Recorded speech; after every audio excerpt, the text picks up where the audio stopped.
कभी कभी लगता है जैसे जिंदगी रुक गई है, मन बोझिल है, सोचें बिखरी हुई हैं और दिल जैसे हर रोज किसी अदृश्य लड़ाई से हार रहा है। हम हर दिन किसी ना किसी उम्मीद की तलाश में जागते हैं, किसी ऐसी शांति की जो इस भागती दौड़ती दुनिया में कहीं खो गई है। लेकिन सच तो यह है, जिंदगी कभी रुकती नहीं। वो बस हमें रुककर सोचने का मौका देती है कि क्या हम सच में अपनी जिंदगी जी रहे हैं या बस दुनिया के कहे मुताबिक निभा रहे हैं। इस किताब में एक भिक्षु के रास्ते पर चला एक आम इंसान हमें सिखाता है कि कैसे हम भी शांति, उद्देश्य और सच्ची खुशी को पा सकते हैं, बिना पहाड़ों पर गए, बिना दुनिया से भागे। अगर आप भी अपने अंदर की बेचैनी को समझना चाहते हैं, अगर आप भी दिल से जीना चाहते हैं, तो ये किताब सिर्फ पढ़ने के लिए नहीं, महसूस करने के लिए है। चलिए शुरू करते हैं, क्योंकि जिंदगी रुकती नहीं। जय शेट्टी के शब्दों में आपकी अपनी कहानी। चैप्टर 1, पहचान, आइडेंटिटी। जब हम पैदा होते हैं तब हम एकदम खाली स्लेट होते हैं, ना कोई पहचान, ना कोई लेबल। लेकिन धीरे धीरे जैसे जैसे हम बड़े होते हैं, हमारे आसपास के लोग हमें बताने लगते हैं कि हमें क्या बनना चाहिए, कैसे बोलना चाहिए, कैसे चलना चाहिए, क्या करना चाहिए और क्या नहीं करना चाहिए। और हम वो सब मान लेते हैं क्योंकि हमें लगता है कि यही सही है। फिर धीरे धीरे हम अपनी असली आवाज से दूर हो जाते हैं। हमें लगता है कि हम वही हैं जो हमें बताया गया, कि हम शर्मीले हैं या बेकार हैं या बहुत अच्छे हैं या कुछ बनने लायक नहीं हैं। लेकिन कहीं ना कहीं अंदर से एक खींचन सी होती है, एक बेचैनी सी, कि ये जो मैं जी रहा हूं, क्या ये सच में मैं हूं? जय शेट्टी भी यही सवाल उठाते हैं। वो कहते हैं कि ज्यादातर लोग अपने आप को सच में जानते ही नहीं। वो बस दूसरों की उम्मीदों और समाज के नियमों के हिसाब से खुद को ढाल लेते हैं। हम अपनी पहचान इस आधार पर तय करते हैं कि लोग हमारे बारे में क्या सोचते हैं, और यही गलती है। जैसे मान लो कोई लड़का है जो म्यूजिक में बहुत अच्छा है, लेकिन उसके घर वाले कहते हैं कि इंजीनियर बनो, म्यूजिक से क्या होगा। वो म्यूजिक को छोड़कर इंजीनियरिंग की पढ़ाई करता है, नौकरी करता है, पैसा भी कमा लेता है, लेकिन अंदर से वो खाली रहता है, क्योंकि उसने वो बनने की कोशिश की जो वो है ही नहीं। हम सभी के साथ यही होता है। हम उस मुखौटे को पहनकर जीते हैं जो समाज ने हमारे चेहरे पर चिपका दिया है, और फिर जब दुख, तनाव, बेचैनी बढ़ती है तो हम समझ ही नहीं पाते कि असली वजह क्या है। असल में जब हम खुद को पहचानते नहीं हैं तो हम दूसरों की जिंदगी जीते हैं। हमें लगता है कि हम गलत हैं, लेकिन दरअसल हम अपनी नहीं, किसी और की पसंद की जिंदगी जी रहे होते हैं। इससे बाहर आने का रास्ता है रुकना, सोचना और खुद से ये पूछना कि मैं कौन हूं, मैं क्या करना चाहता हूं, क्या जो मैं आज हूं वो मेरा सच है या बस दिखावा। जब इंसान अपने दिल की सुने तब वो अपनी असली पहचान के करीब जाता है, और वहीं से जिंदगी में सुकून शुरू होता है। पहचान कोई लेबल नहीं होती, पहचान वो एहसास होता है जो दिल के बहुत गहरे में छिपा होता है। उसे महसूस करना पड़ता है, उसे जीना पड़ता है। किताब हमें सिखाती है कि अपनी सच्चाई को पहचानो और फिर उसी के हिसाब से जीना शुरू करो, तब जाकर जिंदगी सच्ची लगती है। वरना हम हर दिन किसी और की कहानी में एक किरदार बनकर ही रह जाते हैं।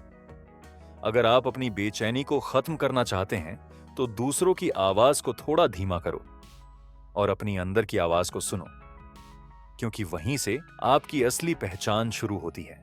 चैप्टर 2, नकारात्मकता। नकारात्मक सोच और लोगों का असर हमारे मन पर कितना भारी पड़ता है और उसे कैसे दूर करें। कभी कभी हमें लगता है कि जिंदगी में सब कुछ सही चल रहा है, लेकिन फिर भी दिल भारी रहता है। मन करता है कि सब कुछ छोड़कर कहीं दूर चले जाएं। छोटी छोटी बातें चुभने लगती हैं, किसी की बात बुरी लग जाती है और हर समय एक अजीब सी घुटन अंदर बनी रहती है। हम समझ नहीं पाते कि ऐसा क्यों हो रहा है, लेकिन असल वजह होती है हमारे आसपास फैली नकारात्मकता।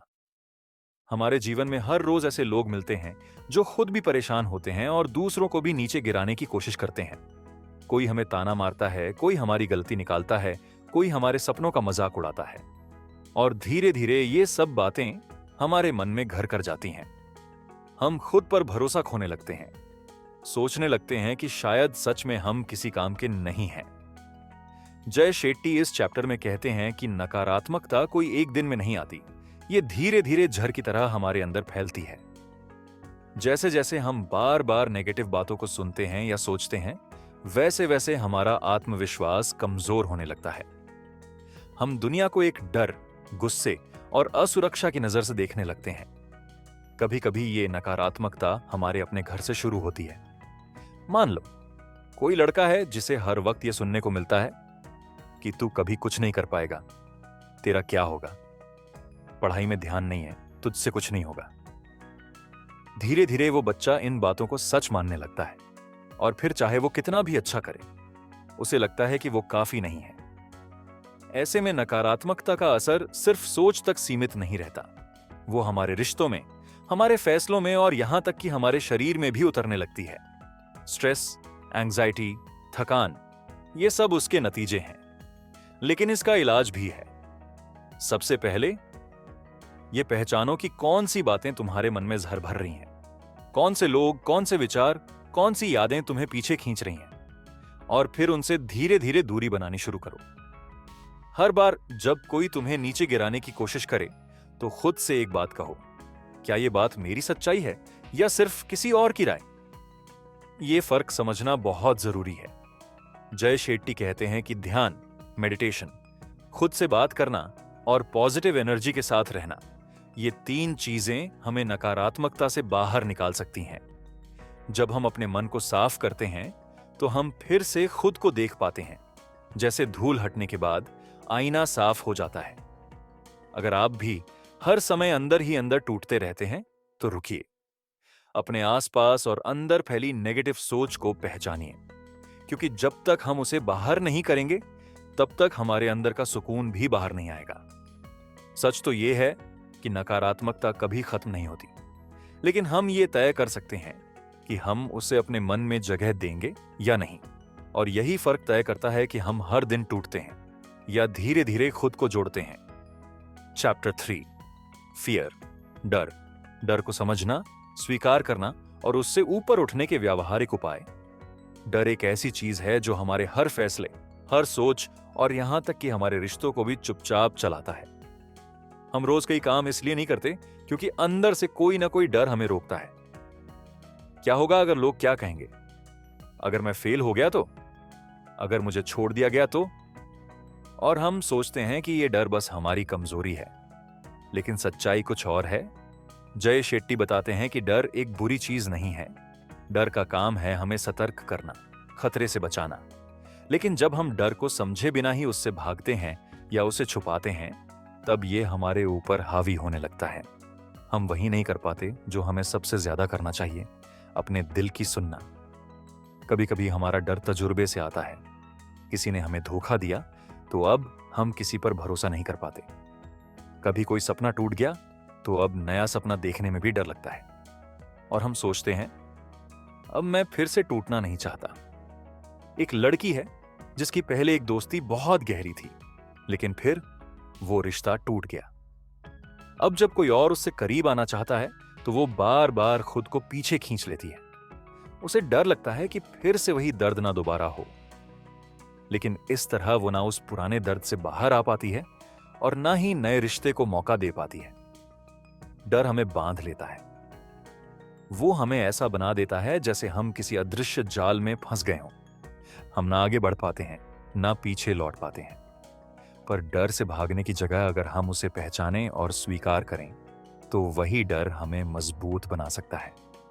जय शेट्टी कहते हैं कि डर को खत्म करने का तरीका यह नहीं कि उसे अनदेखा किया जाए, बल्कि उसे गहराई से समझा जाए कि वो कहां से आया है, किस अनुभव से जुड़ा है, और क्या वो डर वाकई सच है या बस हमारे मन की कल्पना।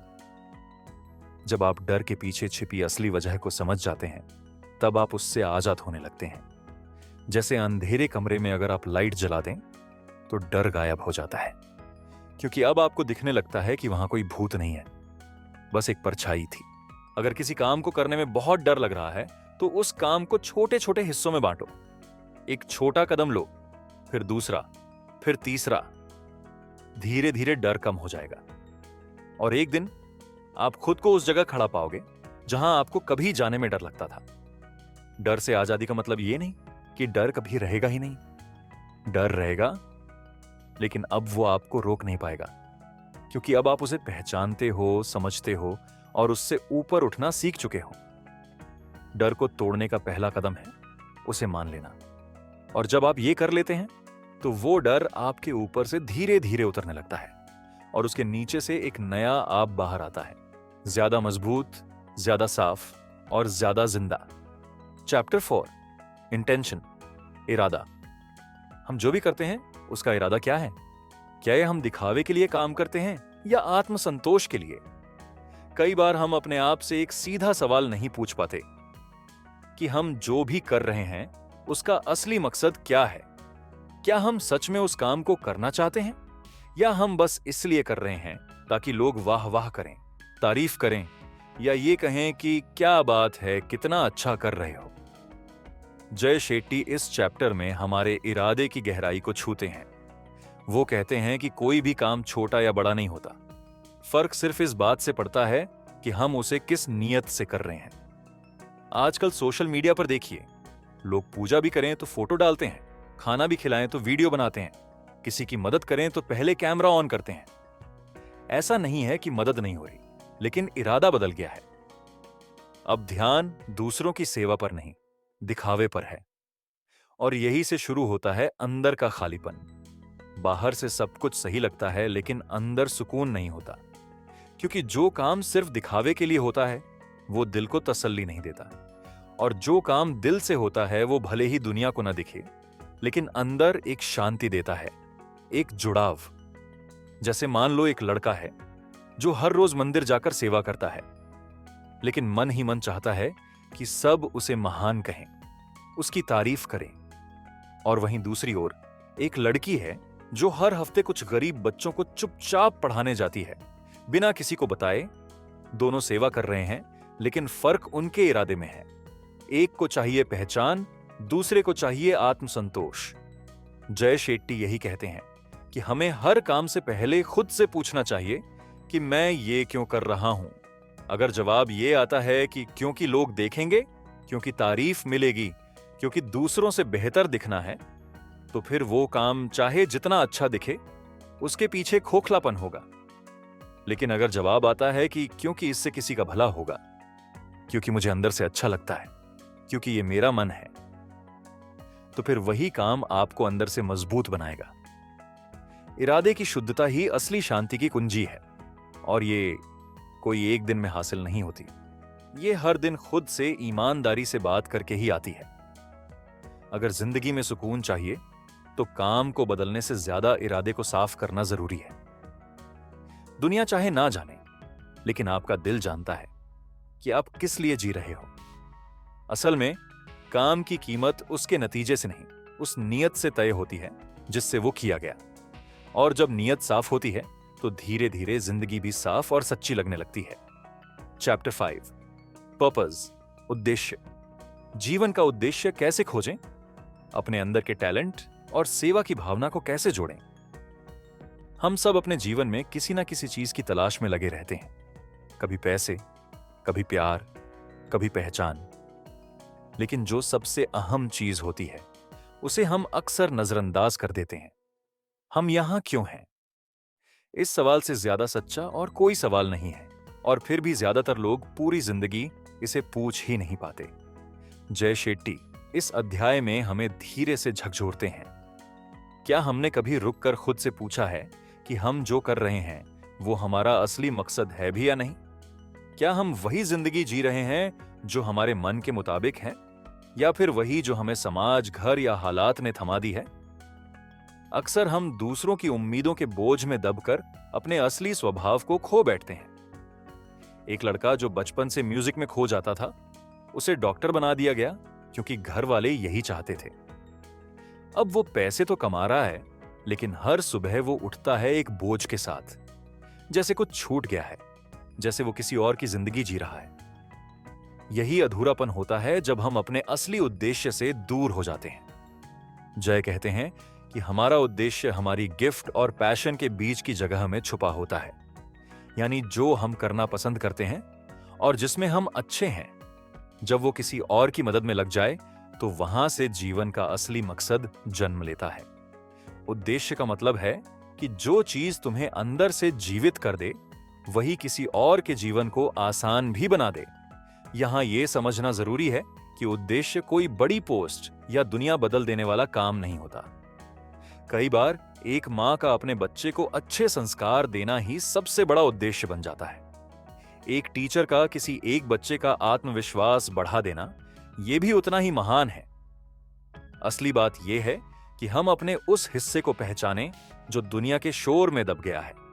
वो जो कुछ करना चाहता था, कुछ देना चाहता था, कुछ बनना चाहता था, और जैसे जैसे हम उस दिशा में एक एक कदम बढ़ाते हैं वैसे वैसे जीवन का मतलब भी गहराने लगता है। अगर आज आप भी अंदर से खोए खोए से रहते हैं तो एक बार खुद से ईमानदारी से पूछिए कि अगर पैसे, डर और समाज की सोच आड़े ना आए तो आप क्या करना चाहेंगे। यही सवाल शायद आपके जीवन के असली रास्ते की शुरुआत हो।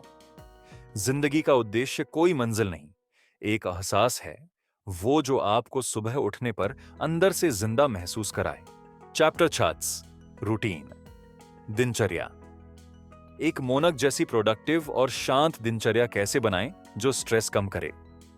जब हम सुबह उठते हैं तो उस पल से पूरा दिन हमारे हाथ में होता है, लेकिन अक्सर हमारी दिनचर्या ऐसी होती है कि हम खुद भी हैरान रह जाते हैं कि दिन भर इतनी भागदौड़ के बाद भी मन क्यों शांत नहीं होता। मोबाइल की गड़गड़ाहट, काम का दबाव, परिवार की जिम्मेदारियां, ये सब मिलकर हमारे दिमाग को इतना घुमाते हैं कि खुद को संभालना मुश्किल हो जाता है। जय शेट्टी कहते हैं कि सही दिनचर्या हमारी जिंदगी की सबसे बड़ी कुंजी है। एक मोनक यानी साधु की तरह शांत और प्रोडक्टिव दिनचर्या बनाने का मतलब ये नहीं कि आपको जंगल में जाकर बैठना पड़े या दुनिया से दूर रहना पड़े। असली बात यह है कि हम अपने दिन को इस तरह बनाएं कि उसमें शांति और उद्देश्य दोनों का मेल हो। सुबह उठते ही अगर हम खुद को थोड़ा वक्त दें, अपने सांसों पर ध्यान लगाएं, कुछ देर ध्यान करें या बस खुद से सुकून भरी बातें करें, तो पूरा दिन अलग दिखने लगता है। कल्पना कीजिए, एक मां जो रोज सुबह उठकर बच्चों को तैयार करती है, काम संभालती है और फिर भी हर दिन के अंत में खुद को थका हुआ महसूस करती है। अगर वह सुबह सिर्फ 10 मिनट अपने लिए निकाल सके, जहां वो फोन, टीवी और बाकी सभी चीजों से दूर सिर्फ अपने भीतर की आवाज सुन सके, तो वो तनाव कम कर सकती है और दिन भर ज्यादा संतुलित महसूस करेगी। जया बताते हैं कि दिनचर्या में स्थिरता बेहद जरूरी है।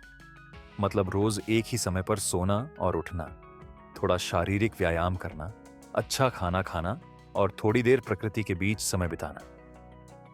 जब हम ये छोटे छोटे काम लगातार करते हैं तो हमारा मन धीरे धीरे स्थिर होने लगता है। इसके अलावा कामों को छोटे छोटे हिस्सों में बांटना भी जरूरी है। जैसे एक मोनक हर काम को ध्यान से, पूरे मन से करता है, वो जल्दी जल्दी नहीं भागता। हम भी अगर दिन के कामों को टुकड़ों में बांटकर एक एक करके निपटाएं तो तनाव कम होगा और काम का प्रोडक्टिविटी बढ़ेगी। जय का मानना है कि दिनचर्या का सबसे बड़ा मकसद है अपने मन और शरीर को आराम देना, न कि उन्हें ज्यादा थकाना। इसलिए जब भी थकान महसूस हो, थोड़ा रुकना सीखिए, गहरी सांस लें और खुद को याद दिलाइए कि आप इंसान हैं, मशीन नहीं। जब हम अपनी दिनचर्या को ऐसे सरल, शांत और उद्देश्यपूर्ण तरीकों से बदलते हैं तो न सिर्फ हमारा दिमाग शांत होता है बल्कि हमारा दिल भी खुश रहता है, और यही खुशी हमें जिंदगी की असली दौड़ में टिकाए रखती है। चैप्टर 7, द माइंड, मन। मन को ट्रेन करना, उसे दिशा देना, ध्यान, ब्रीदिंग और आत्मनिरीक्षण से। मन एक ऐसा साथी है जो हमेशा हमारे साथ चलता है, कभी हमें ऊपर उठाता है, कभी नीचे गिरा देता है। जय शेट्टी कहते हैं कि मन को समझना और उसे सही दिशा देना जरूरी है, वरना वो खुद ही हमारा सबसे बड़ा दुश्मन बन सकता है। हमारे मन में हर वक्त कई आवाजें चलती रहती हैं।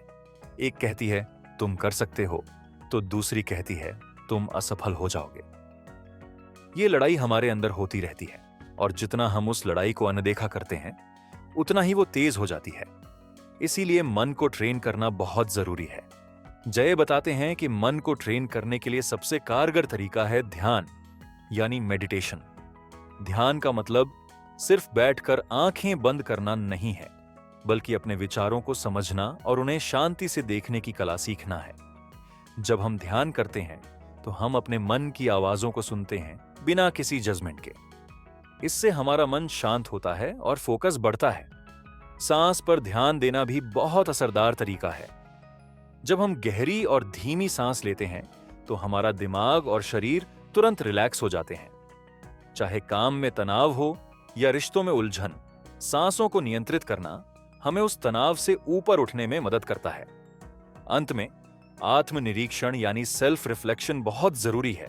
रोजाना थोड़ा वक्त निकालकर खुद से सवाल पूछना कि मैंने आज क्या अच्छा किया, क्या कुछ ऐसा था जो मुझे परेशान करता रहा, मैं अपने मन को कैसे बेहतर समझ सकता हूं। ये सवाल हमारे मन को साफ करते हैं और हमें अपनी गलतियों और कमजोरियों को समझने में मदद करते हैं।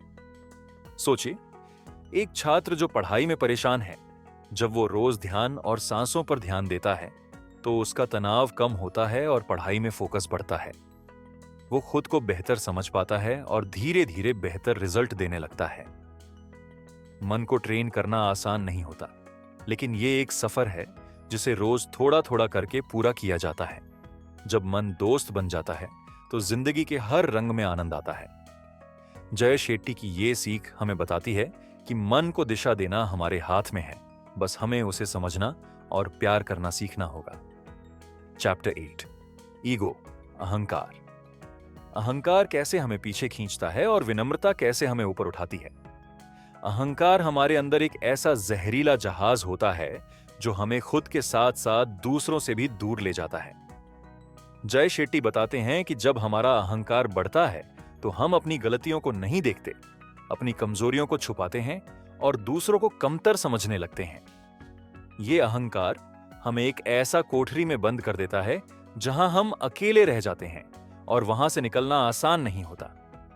सोचिए, एक ऑफिस में ऐसा आदमी जो हर बात में सही होने की कोशिश करता है, अपनी राय को सबसे ऊपर रखता है और दूसरों की सलाह को नजरअंदाज करता है। शुरुआत में वह खुद को मजबूत समझता है, लेकिन धीरे धीरे उसकी टीम उससे दूर होने लगती है, उसके रिश्ते खराब होते हैं और वह अकेला पड़ जाता है। यही अहंकार का खेल है जो हमें कमजोर बनाता है जबकि हमें मजबूत दिखाता है। इसके उलट विनम्रता वह पुल है जो हमें दूसरों से जोड़ता है, हमारा मन खोलता है और हमें सीखने के लिए तैयार करता है।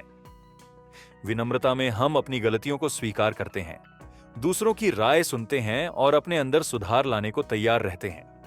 जय शेट्टी कहते हैं कि विनम्रता हमें असली ताकत देती है क्योंकि यह हमें जोड़ती है, समझदार बनाती है और रिश्तों को मजबूत करती है। जैसे एक किसान जो अपनी मिट्टी की महत्ता समझता है पर खुद को मिट्टी से ऊपर नहीं समझता, वह हर मौसम में धैर्य रखता है, सीखता है और मेहनत करता है। उसी तरह विनम्र इंसान अपने आप को ऊपर नहीं उठाता बल्कि सभी के साथ कदम से कदम मिलाकर चलता है। अहंकार हमें पीछे खींचता है क्योंकि यह हमें अपने अंदर की सच्चाई से दूर कर देता है, पर विनम्रता हमें ऊपर उठाती है क्योंकि यह हमें हमारे असली रूप से जोड़ती है।